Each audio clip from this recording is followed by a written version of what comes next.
So, I have here with me a good friend of mine, Zac Jaschaev. I hope I'm pronouncing that well. Yashaev, yeah, Yeah, almost. Jaschaev.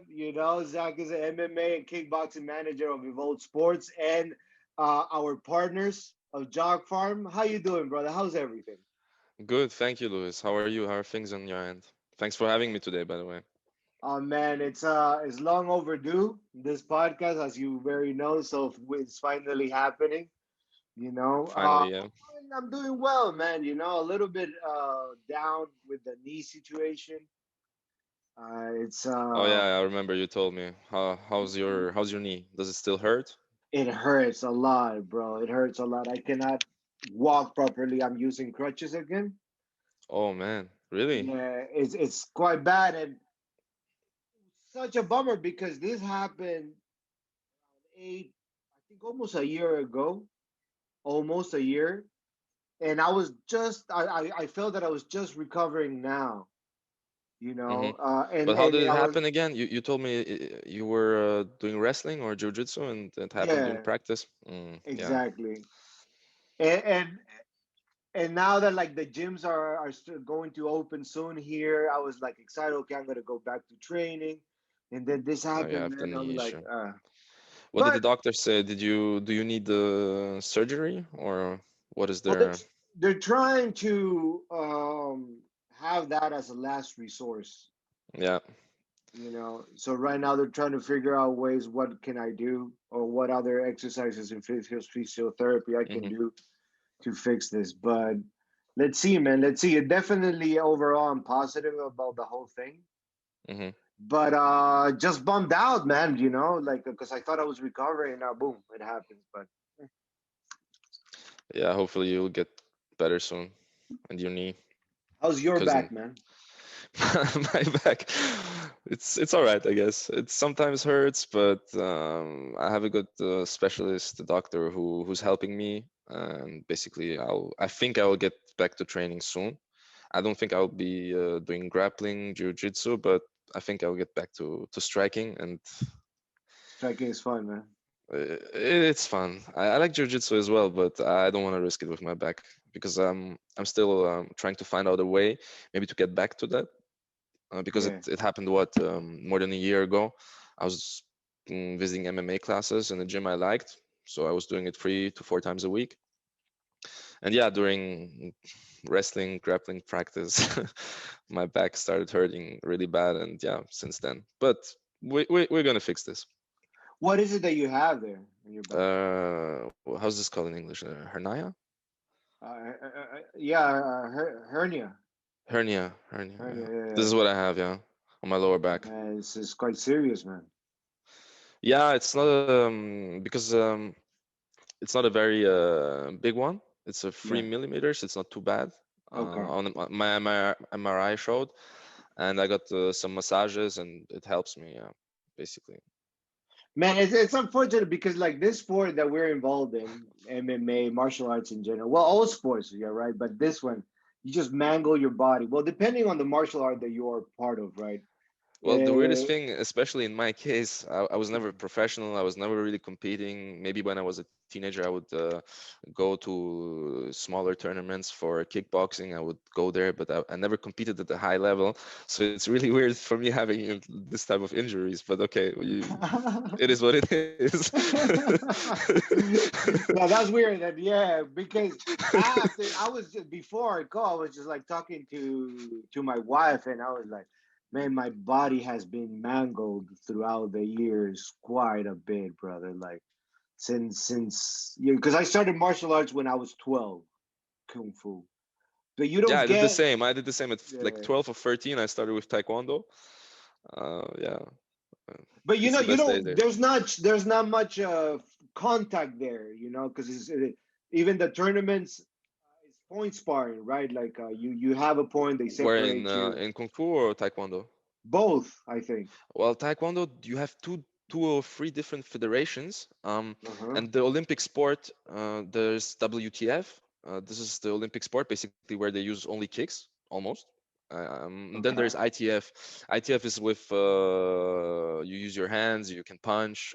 It's a bit Okay. different. So I did the second thing. So you do have some contact, I would say, but and you're not that well protected as in the Olympic type taekwondo. Well, Okay. it all depends on the federation, yeah.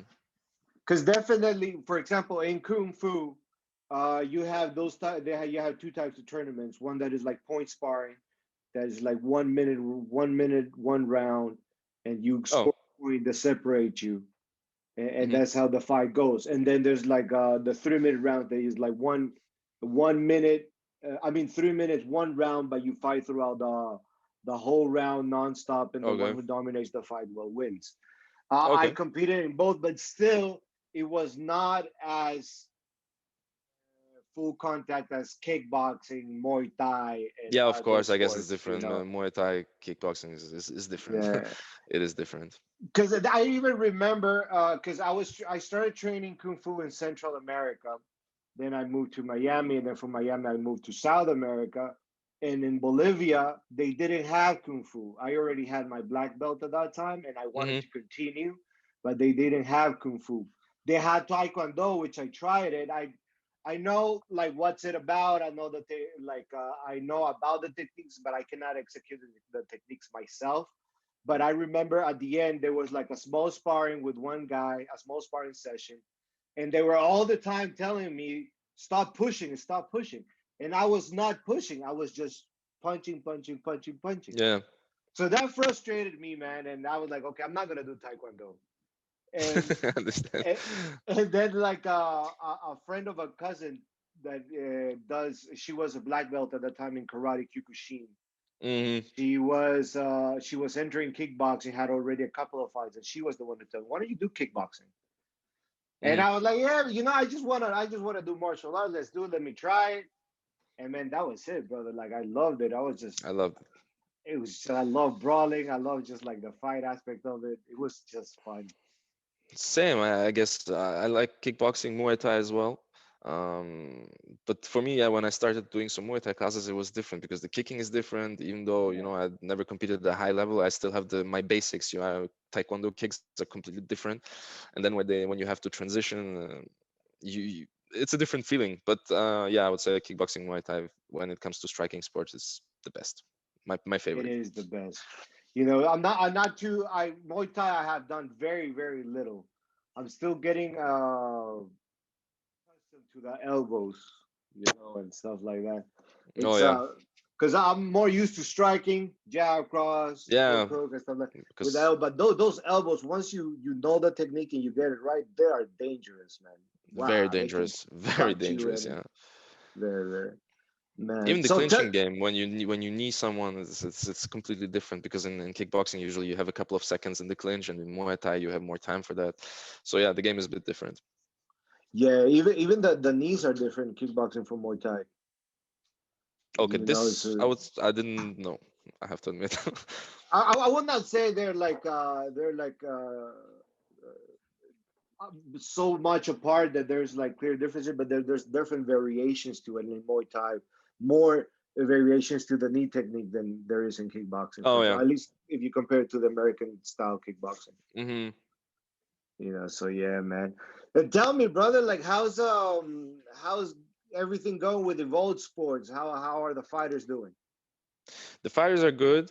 One of my fighters, Marina, is preparing for her MMA debut because she won the Russian kickboxing championships on 10th of April, and now she's ready to transition to MMA. She's been training for a while, and in June, hopefully, the fight will happen. Nice, man. Who's her opponent? Her opponent, we know about it, but we don't announce it yet. It's a bit too Okay. early. It's a bit too early for that. But basically, she was supposed to fight in April, but it got Uh-huh. postponed because obviously, the for Corona issues, Yeah. the event had to be postponed because I really don't understand how it works. But I see that in every country, and even in one country for every organization it's different because recently we had a AMC Fight Nights event, one of the biggest Hmm. organizations in Russia. I guess you know it. Yeah. It was supposed to happen the arena was supposed to be full, and then the next day it got, well, this the same day it got postponed. The fighters were weighed in already, and it had to be without spectators. So we don't really understand how it works. So some really some Oh. organizations are having some hard time understanding, and last minute cancellations. So you never know, but hopefully in June it will happen. And this is her pro debut, right? This is her pro debut, yeah. MMA pro debut. It's gonna be have over there in Moscow. Yeah, it's gonna be here in Moscow, yeah. Man, how's the fighting scene in Russia overall? Because a lot of people, I know there are like a lot of insane amount of talent over there, good talent. Yeah, The for sure. fighting scene is big, but is it true what they show in the media? They're just pretty much fighting everywhere. Well, not like people fighting, but I mean the fighting scene, sambo and everything is just. Oh yeah, man, it's huge. Because for myself, I can say that since I grew up in Austria, and the in Europe in general, I would say the martial arts scene is not that developed, so it's not even that popular. People usually go more into other sports like football, well, soccer, and other sports. So, for example, in France, and then I studied there for 1 year, and the rugby was really popular, and martial arts not that much. In Russia, I would say it's huge. It's huge because people, they all, the biggest thing is obviously wrestling. Now it's MMA, but everyone has been doing wrestling or some other striking sports like kickboxing, and people compete at some sambo tournaments, and there's also the pancrase. So I know that people, to they get their experience on these amateur tournaments because they're very close to MMA. Obviously, when sambo, okay, you have the gi, but still it's almost the same. The rules are very Correct. close. Then you have pancrase as well. There are many types of sports. The grappling has become very popular here in Russia. Obviously, because when you go to jiu-jitsu classes here, which I've done a couple of times, many of these guys have been transitioning from either wrestling or sambo, so it's very wrestling heavy. Mm. For even in jiu-jitsu, yeah, they teach it a bit different. So yeah, the scene is huge, and there's so many guys you get to meet, and they've been amateurs, and many of them have a pro record, like maybe 1 or 2 fights, and then they don't really continue competing, but everyone has been doing some fights. It's huge. You can't compare it to what you will find in Europe, for example. Has this been because the UFC has been a big catalyst for the MMA?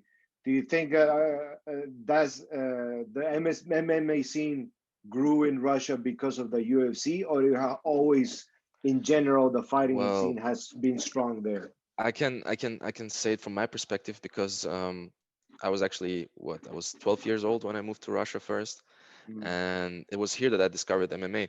Um, so I would say, yeah, it became more mainstream, but you still had the large organizations like M1 back then doing fights. So MMA was already big. It was already huge, but with the UFC, obviously, with Khabib Nurmagomedov, who made it mainstream, it has become even bigger. And especially UFC having done some events in Russia, of course, I think it added, but still MMA was already huge back then with M1 and then fight nights. But I guess you know what it is in Russia. People are not used to buying pay-per-views, and they're getting to it. So back then, people would not everyone would know about the UFC, and I would say I started following with George St. Pierre, for example, and Yeah. we would find ways to watch and pay. But the mentality here now, we have a good system. It's a subscription system. It's not too expensive for Russian fans. Obviously, it's a platform. It's called Wink, and you can watch the events there. So yeah, people are getting there, and now with the UFC being that big and having also events in Russia, it has become even bigger. But still, the sport, I would say, was already huge before. But is there a lot of support for the athlete though, or more for the sport in general? Like some, because I know, for example, sambo is one of the biggest sports over there, It right? is. And It yeah, is. and then a lot of people just say sambo is like Russian MMA. It's like you said, it's It is. You yeah, could say it this way. Yeah. yeah, you can say it, and but for example, I was familiar with sambo when I was a teenager because Hmm. of the name, because it was like funny to me, Hmm. and then in Honduras there was one Russian guy who went to go To do a teach. seminar, Oh yeah, yeah. to teach this sambo thing. Sambo. I just went to see it, and they were like that. He was telling us the story that was used in the military, and he was part of the It military and is. all It this. is even used by the police. Yeah. So the techniques with throws, obviously, with leg locks, even chokes. But there's something with sambo. Well, not everyone knows because obviously we're talking about combat sambo, which is like Mm, the Russian MMA. You're right, and especially as well. Well, who's the best representative of the sport is Khabib Nurmagomedov, who's been competing in combat sambo. But you also have the in Russian they call it sports sambo. It's like it's closer to judo. You don't have any you can't strike in it. So it's about throws, leg locks, arm bars. I'm not even sure you can choke. So it's also in the gi. okay. But yeah, two versions of it. So usually Interesting. when people here in Russia, when you go to a judo class or a sambo class, it's almost the same because the techniques are pretty much the same. A bit, the rule set is a bit different, Mm, but it's very close, obviously. So when I went to my gym for MMA classes, there was a judo class at the same time, and you would have guys coming obviously with the classic gi for judo, and then you would have guys with the sambo gi and the shorts because obviously yeah. they have the shorts with it. So yeah, they train together. It's pretty much the same. Yeah, man. Because I remember when I saw Samba for the first time, this guy executing it, it looked, I was like, fuck, that's what I need to do, man. That's what I want to learn how to. Because in my mind at that time, all I just like, I wanted to fight. So I Hmm. was a kid. I was 13 years old when I first saw it. And then obviously this guy went back to Russia. For me at that, Hmm. I was in Central America. For me at that time, Russia was like this far off land, like I would never like, as you can Yeah. only see in the movies and stuff like that. And then they were like, and then the Russians were bad guys because at that time the this movie came out, Air Force One. You know that the United States airplane of the president got hijacked by some Russian terrorists. It was great. Anyway, so Ah, yeah. so so all that was just like, I was like, man, like I want to do this, but there's here in Honduras, there's nothing. I Yeah. cannot learn. There's no place.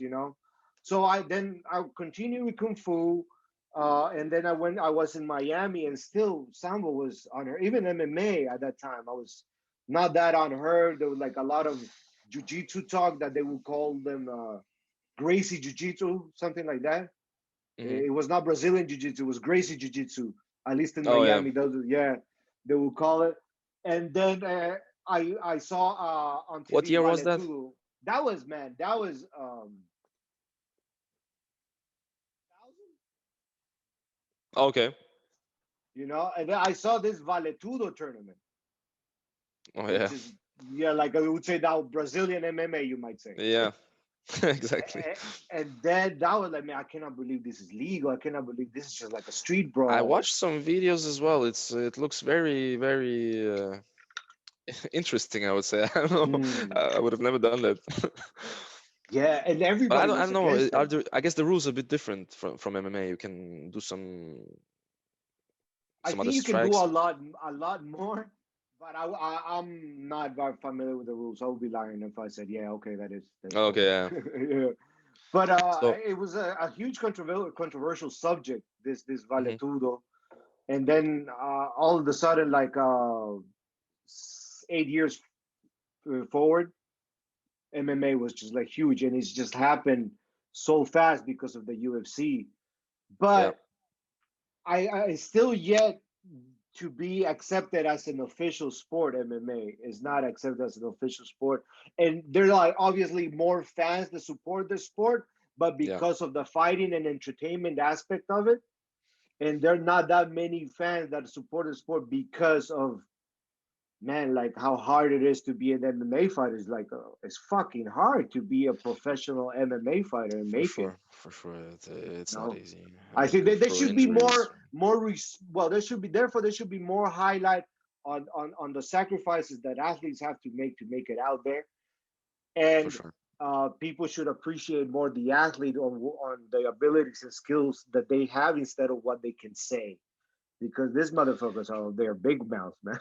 A lot of yeah, them. I have to agree on that one, because there's so many amazing fighters. Like for example, recently, Robert Whitaker. I love the guy, and he's just Mm. so nice, so polite, um, and he's just so fun to watch. His technique, it's amazing. What he did to Gastelum, he was outstriking him. It was amazing. He was outstriking and out wrestling him. And the thing is, he doesn't do any trash talk, so he doesn't have. Obviously, he has a fan base, but let's say when uh, when some other fighters fight, they get more attention than for example guys like Robert Whitaker, who are about respect and technique. For example, this is one of my favorite middleweight fighters. Robert Whitaker, he's Oh, amazing. definitely, man. Like I agree with you there. But like you said, it's unfortunate because the guy is a humble guy. He's a quiet guy. That's the And thing. because he's not an extrovert, he doesn't get the big following like other Of course, he's big very mouths have. respectful. When yeah, when you watch his press conferences, he's so nice. But I like Yeah. this aspect. For example, you like watching him even at the press conference because of him being this polite. But it depends. I think the mainstream fans, they want to see a story behind the fight. They want to see trash talk. They want to see, I don't know, maybe some fights at the press conference and stuff. This is what gets the attention. So then you have the hardcore fans who watch the fight because of one specific fighter, who has an amazing technique. So I remember me watching Yeah. Khabib Nurmagomedov back then when he was still competing at M1 in Russia and also in Ukraine. I remember his fights since then, and after he got famous, yeah, everyone started knowing him. But I've been following him for a while since his debut, and he debuted in 2011, if I'm not mistaken. Mm. Yeah, at M1. So just I mean, it's a you are absolutely right. In the end of the day, like the fans also is the one that bring in the numbers. They sell the pay-per-views. tickets, the pay Yeah. per views, they bring the money, the endorsements, and all that. I get it. I get it. But Yeah. don't be giving credit to a guy that he's a good fighter because he's just a big mouth. For example, with this fucking thing that is happening right now with Jake Paul and all this, Okay, but Luis, he's not to a stop good right here. fighter, man. We have to stop right here because there are obviously fighters, good fighters in the UFC who start, they create a story by doing some trash talk and whatnot. But Jake Paul, let's stop right here. This guy's he I don't know. He's not a real fighter. You can't compare that. So this, for example, obviously I watched the knockout. I've seen it on Instagram because everything was every Instagram page that is related to boxing, MMA, and all these sports. Obviously, we're posting it, but I would have never bought that pay-per-view. I have to be honest. I like Ben Askren as an No. MMA fighter, obviously, but I would have never bought it. And yeah, some people who don't know it, mm, to be honest, I would have maybe bought the pay-per-view if it was Tyron Woodley competing against Paul, because the probability of him knocking Jake Paul out is very, very high, I guess. Then I would have watched it, but this was not. I don't know. But that's the thing. Like, it's not. For example, in this particular fight, no matter who, I think, no matter who would have fought this asshole Jake Paul, I think it would have been still like he would have won because it's definitely it's impossible, bro. Ben Askren would not. Have you seen the beatings that guy has given and taken and Ben still Askren. survived? Ben Askren. I've seen him. I watched the fight when Robbie Lawler was basically beating him up and hitting him in the face. I think this is much worse than Exactly. fighting So a that you guy. cannot tell me that he will be knocked out because of that hit, that boxing hit To be that honest, fucking front. I can't I can't say anything about that. Who knows? Some people say it's a Bro, fixed fight. no, no, man, you cannot believe it, bro. Jake Paul, he might be a good athlete. He might be a good in the gym. He might be good hitting the pads. Maybe he has the speed and the athleticism and all that, but he's not a fighter. I agree. It's a But then fucking at the end different of the guy, day, bro. we have to remember that Ben Askren's stand-up game was never very good. But I don't know. It's difficult to say. For me, it's still very weird to. The result is for me still very weird. I'm not looking for any Man, explanations, but it's weird. Ben Askren did it for the payday. He got a good payday, bro. Of He course, got a good pay. 500 500K. And that's the thing. That's the thing. Everybody who fights this stupid people, they know they're gonna get a good payday out of it, win or lose. The pay And per I view think is that's gonna why be they do it. amazing. Why else would they do it? I don't know. Uh, Sometimes they do it for pure stupidity reasons. I don't. I just don't like this guy, man. I want to fight him.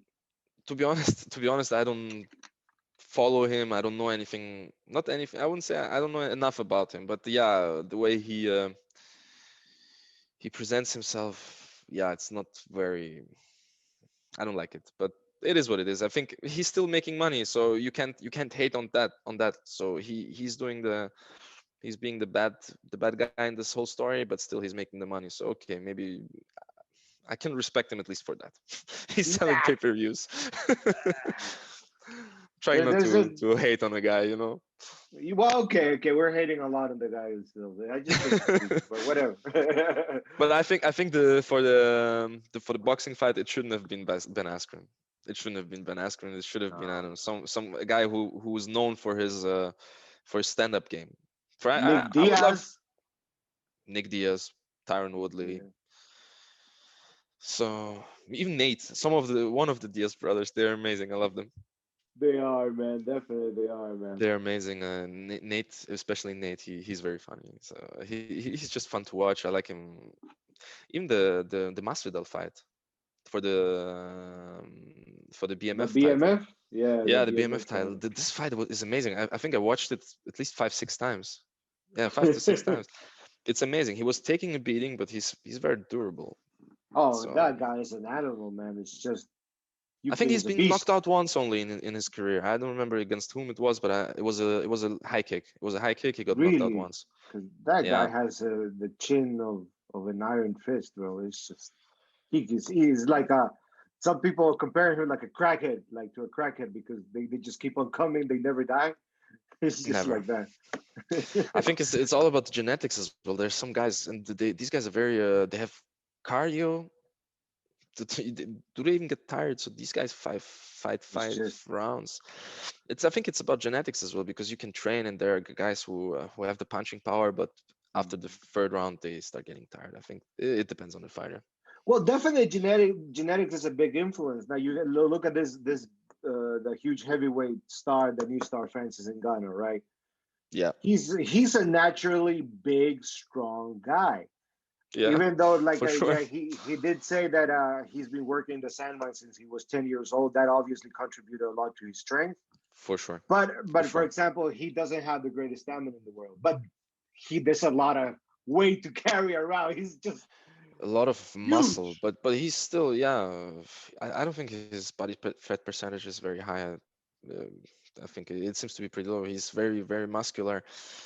And the thing is, I guess also it depends on how you fight the fight because, for instance, Ngannou would try to knock out his opponents in the first round, and usually does it. But the first Stipe fight, for example, he tried to knock him out. He was a bit aggressive, and then Stipe made him fight his game. Well, his fight. So it Yeah, depends. But the second fight was amazing. The Ngannou, how he was patient, and then he patient. ended up getting the knockout. So he learned for sure. This Ngannou at heavyweight, I think definitely one of the best. I don't know. I don't see him getting beat by anyone for now. I might be I, mistaken, I but I completely agree with you. You know, I don't think there's like, and I know there isn't any real opponent right now. There's obviously the super fight against John Jones. That's going to be interesting if it okay, yeah, happens. But okay, I forgot about but that. like But realistically speaking, in the division right now, there isn't one that can match right now Francis' skills because he proved that he's not only strength that he can learn and apply technique to his game. Excuse me no problem. to his game. which he did in this last fight he had, and it worked wonders to him, you know. And just like again to his strength, it's just like his supernatural strength, bro. It's just insane. Yeah. I don't know. Even John Jones was already saying that if he gets to fight Francis Ngannou, it's all about passing that first round. Like there's a big risk that in that first round he might that Francis might break his jaw, but if he passes that Yeah. first round, mentally he's defeated, and then he will apply other techniques like wrestling and stuff like that. Could be because John Jones is obviously for me. I have to say he's the greatest because of For his me of what too. because of what he achieved. Obviously, there are other guys in the game. Obviously, George St. Pierre.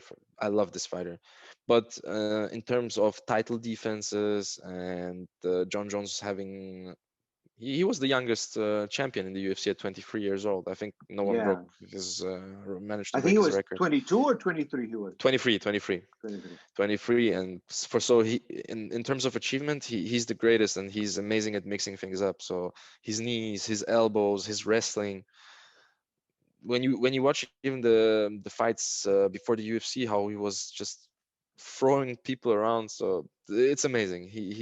He's amazing. I just would like to see him at heavyweight and see how he does, because I don't know if you follow him on Instagram, but he's doing a I lot of do. weightlifting and building Yeah. his new frame, because he's very he's 6'4", which is obviously the a good height for heavyweight, but he was a bit skinny, so I don't know, maybe him gaining the weight would be, I don't know, would it be beneficial? I think, I don't know, we'll have to I see. think it will. This guy is one of the guys who also has the genetics, like you said. For me, also, he's the goat, the greatest MMA fighter ever for For me. sure, Like for sure. just a different animal. Uh, and but like genetics, but like his brothers are pro They're football yeah, players. They're and these huge. guys are huge. They're like what, Yeah, they're even around like bigger than. 300 pounds. Yeah, yeah, they're Yeah, much bigger. man. They're You much know, bigger. it's just insane. So definitely runs in the family that athleticism Yeah, gene. for sure. Yeah, for sure, You for sure. know. Now, Zach, let me ask you this: like you, For yeah, now that we're talking about fighters yeah, and the UFC and promising fighters with good skills, you as a MMA manager and as a kickboxing manager, yeah. what is it that you look for in fighters to have for them to be like, okay, I want this guy a part of the Evolt Sport family? Well, this is a very good question, because we get to requests, and obviously we're looking for fighters, and it depends. So we what I like to do is, for example, taking guys who are still amateur, or who are trying to transition from another sport, like Marina Metruk, for example. She's been doing kickboxing. Obviously, she's been training MMA simultaneously, just not competing. No, we're trying to get our guys and then build their career from scratch. This is one of the best things to do, in my opinion. Maybe other agencies that do it differently, because they take in they sign fighters who are almost ready to go to the UFC. We also are looking for this. So there's these two options: taking fighters who have already enough fights to enter the not necessarily the UFC, but some bigger promotions, I would say. Hmm. And it depends. When you watch the fight videos of when you watch a guy fighting, at least I think I need to watch 3 to 4 fight, or maybe 5 fights. This is of course an ideal case, because there are some fighters who I see the topology profile, but not all of their fights are on YouTube. But I'm waiting to see enough material. We analyze it, and I have also people who obviously are not from our team, but who are, let's say, who have been competing in the sport. They know things. So when I like a fighter, I get a, let's say, a third person who gives me their opinion, because sometimes you see a fighter and you like him. It can be different styles. So it can be a wrestler, it can be I don't know, someone who comes from striking. This is not important for me. It's just when you see the potential in him. And yeah, so this is basically it, I would say, when I'm looking for new talent. Does Evolt Sport have like a special criteria that immediately catches the attention of you guys? I wouldn't say that we have a special criteria. It all depends on the fighter. So when we see someone or someone reaches out to us, Mhm. we analyze, we check it out. I take some time to obviously watch the fights, but I wouldn't say that that we have a special criteria. For Mhm. example, I don't know. In my case, I also like working with female fighters. I think women's MMA it's huge. So for me, there are some guys who obviously do work only with male fighters, which we of course do. But I think working with female fighters is also very important. But other than that, I wouldn't say that we have any special criteria. So it can be a beginner, well, someone transitioning from amateur to pro, or it can be someone more experienced. And if we, because obviously when you get the request, you get to know the fighter, you talk to him on via Zoom or on the phone, you get to know him, you try to understand what personality he has, where he lives, because location nowadays, I would say, in COVID times, it is important. We have Yeah. to admit, because it's about getting creative. Obviously, there are events, the UFC having events here in Russia. There are the organizations, they're doing events just a bit differently, with some restrictions. But sometimes when it comes to traveling, it can get tough. Some people, some fighters aren't even able to train because there are lockdowns. Yeah. For example, in Turkey, I have some friends, and also one fighter there. She lives in Turkey, and now they have the lockdown. She can't train, so the only thing she can do is cardio and some body weight workouts on in the streets, because so it's about getting creative. You have to be creative Yeah. with the. Definitely. I agree. It is tough times, man. Like for It is everyone, tough especially for times, this right. Yeah. for sure, This for this sure. But I this think the MMA scene is changing since COVID started. So I think we everyone is adapting. Organizations, of course. agencies, the fighters. So you have to get creative, obviously, and Yeah. We all gotta adapt to this new these new changes. But this with these challenges of that the pandemic is bringing, you that you are in touch with the fighters, I would say yeah, on a daily basis. What yes. other challenges are they facing, especially these young ones that want to make it to pro and have a career in fighting? What challenges do they face, and what is your advice to them to overcome those challenges? Oh, my advice to younger fighters who, well, depending on where they are, depending on where they are, because for example, here in Russia, you can say that there are events, so you can get to fight. Obviously, there are a lot of fighters, so there's supply and demand. There's Mhm. this thing, I would say, but they shouldn't give up for sure, because some guys who've been just they have just stopped training, and then there's the lack of motivation. But I think it's just gonna come with time, so you have to be patient. There are many fighters who are just impatient, so I think it's all about patience. The fighter has to trust his coach, well, his coach or coaches, his manager, because obviously being a manager isn't that easy. It's also a tough business. It's a relationship business, but basically, I would say. Mm.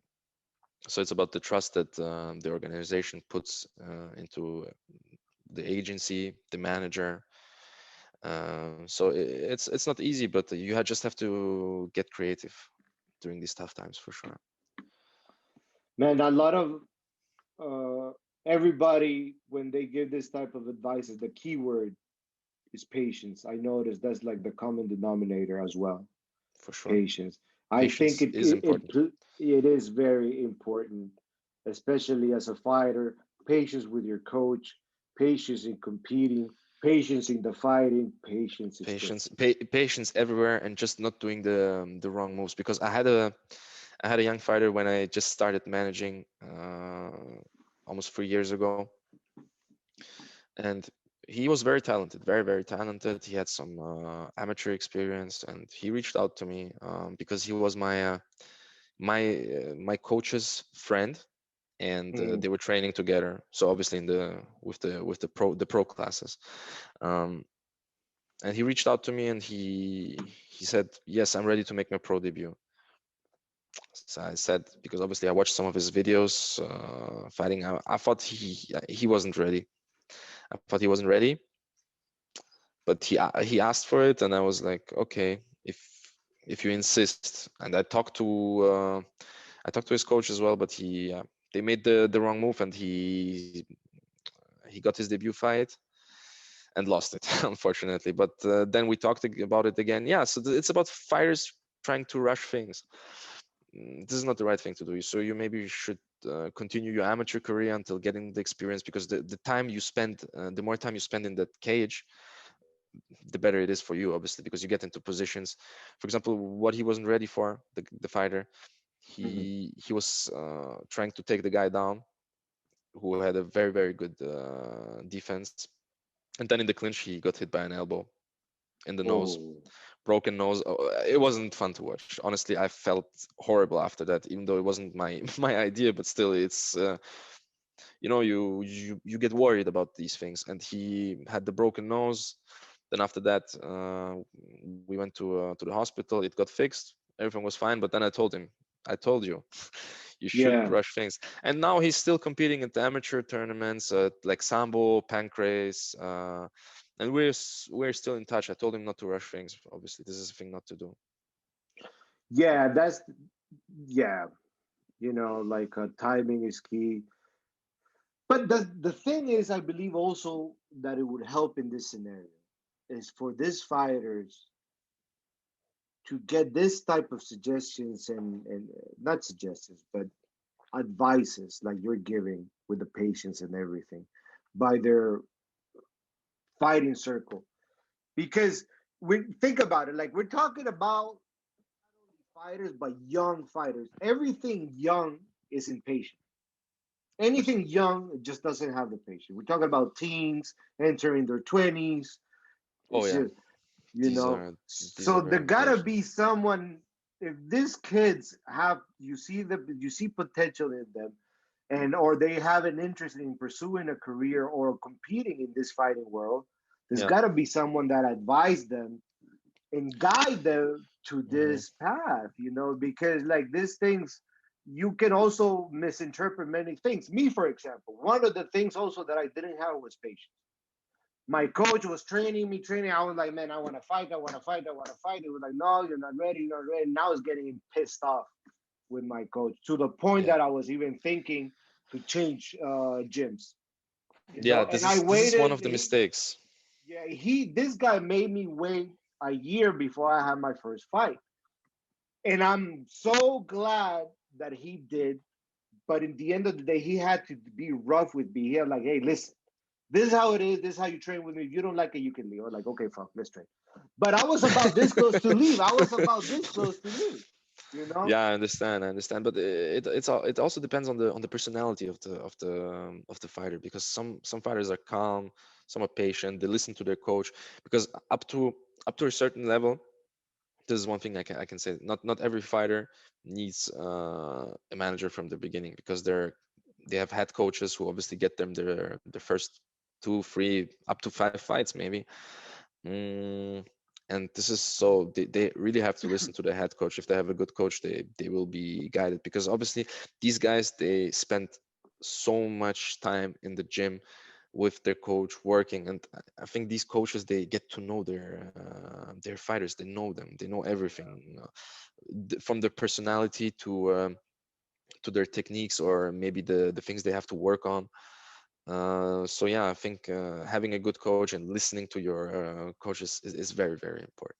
So this is the first Absolutely. step, I would say. Some fighters, you see that they have an ego, and they leave, and then they do the they do some mistakes. I swear I've seen some fighters like this who've been making these mistakes and then ruining their careers. But it depends on the situation. Sometimes you have very talented fighters, and then you have an overprotective head coach. This is a case Ooh, scenario that you can really? see often. Yeah, yeah, yeah. You can see this often. It can happen, because then I think when you build your career, obviously you get comfortable and easy fights maybe at the beginning of your career. So the first, I don't know, 2 to 3, maybe 4 or 5 fights, and then it's about the fighter fighting tougher fighters, because obviously you have to test yourself. You have to see Mhm. where you're gonna get, and what your level is, because some fighters getting onto the bigger scene, they understand they don't have it. So not everyone can do it. True. And so it's important to fight, because sometimes you see there are topology profiles of some fighters who have like 10 wins. You're like, wow, that's impressive. But unfortunately, it is how the market works. So I can't blame them. But you see them beating guys who have like 5 fights and they have like a record of 1 win and 4 losses.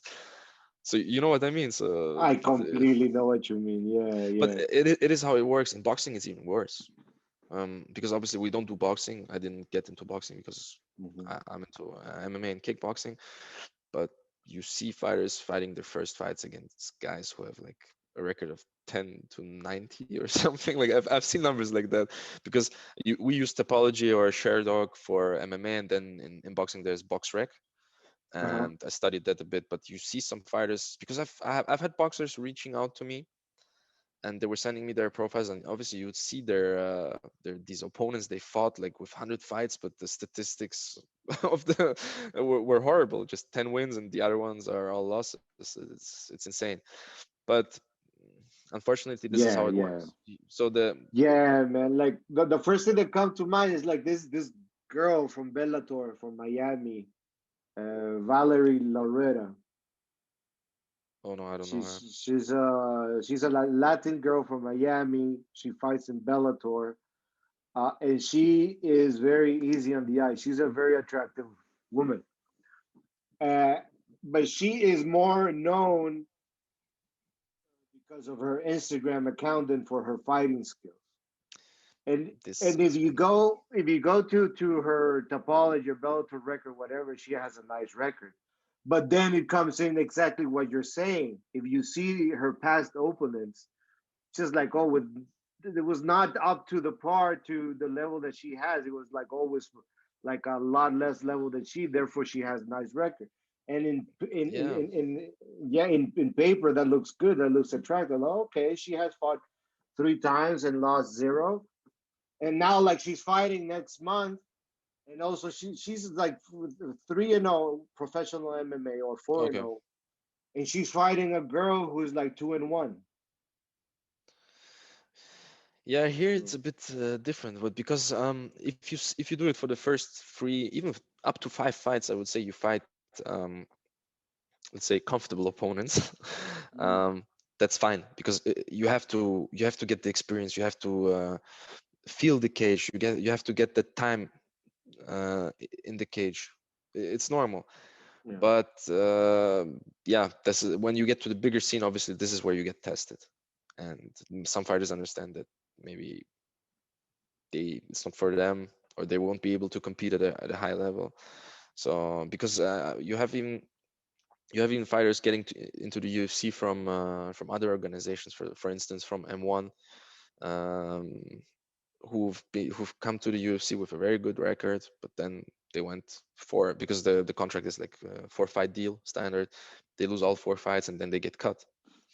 So it depends. There's so many different case scenarios that could happen, but yeah, I think for the first couple of fights, for sure, you can fight the comfortable fighters, and then you have to, I think, slowly get to the higher competition. But this is how the market works, because yeah. you're as good as your record says. Then Mm. what happens? This is a different story. But because I've seen fighters, we get quite often we get requests via our website or even social media. People text us, and the first thing obviously I ask is the topology profile, or Sherlock, whatever. But I prefer topology. This is Yeah, just me my too. personal preference. Um, and they send it to me, and you see that they're good fighters, but if some guys make mistakes. There was one guy, very good fighter. Yeah, he lives also here in Russia, but his record was 9 wins, 8 losses. Yeah, when you have a Okay. record like that, he was taking last minute Mm. fights. Yeah, he was taking last minute fights and making some mistakes. And I told him, this is one thing that that's not good. I don't know who did this, who made these decisions. Maybe it was himself, but this unfortunately on paper it doesn't look good.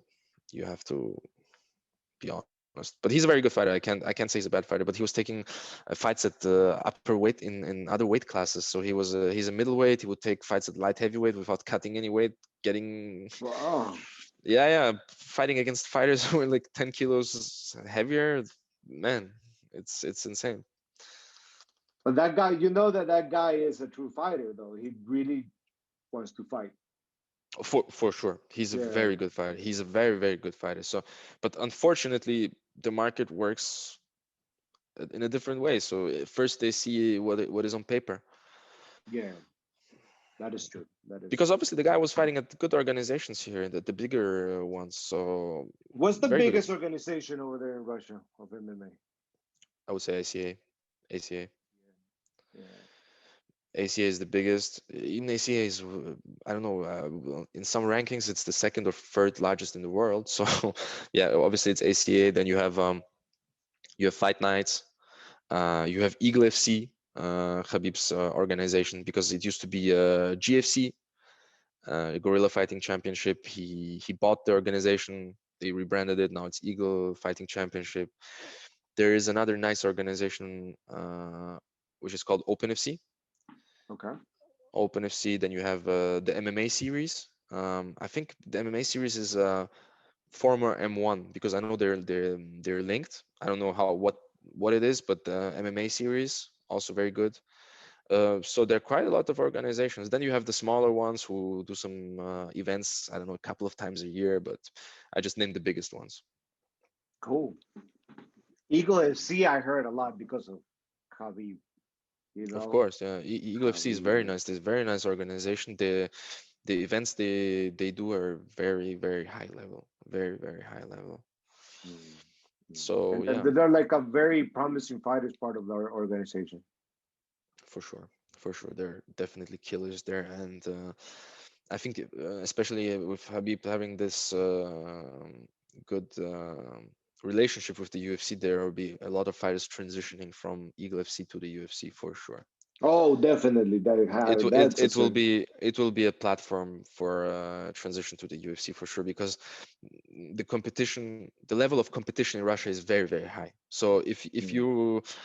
if you get for example, if you defend the belt or become the champion in one of these organizations, this is already very high level. So there are a lot of fighters here who fight locally Mm. for whatever reason, I don't know, who are very high level, and I wouldn't say that their skill set, or maybe that they're worse than any fighters from the US based organizations, the biggest ones, not only the UFC but Bellator, of course. Then you have the PFL. um, so Mm. yeah, Russian MMA, it's huge. It is huge. Man, let's start working together more on that market then, brother. Okay. For sure, for sure. All right, man. This will be our time, and it was a very nice conversation with you, I Zach. agree. Thank you again, Very, Lucas, for having me, and it finally happened. And yeah.